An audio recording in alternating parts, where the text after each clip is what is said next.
adding a partner card to the BIM 360 project homepage.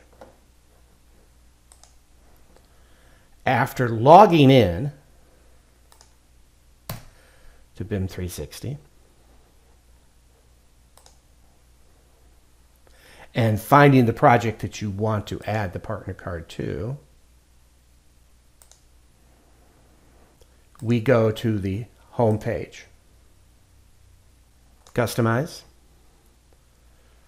card library, and you will see in the card library there is a branded card here for Ideate Cloud.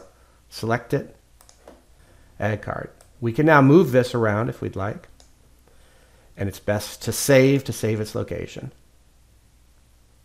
We click here, customize, configure.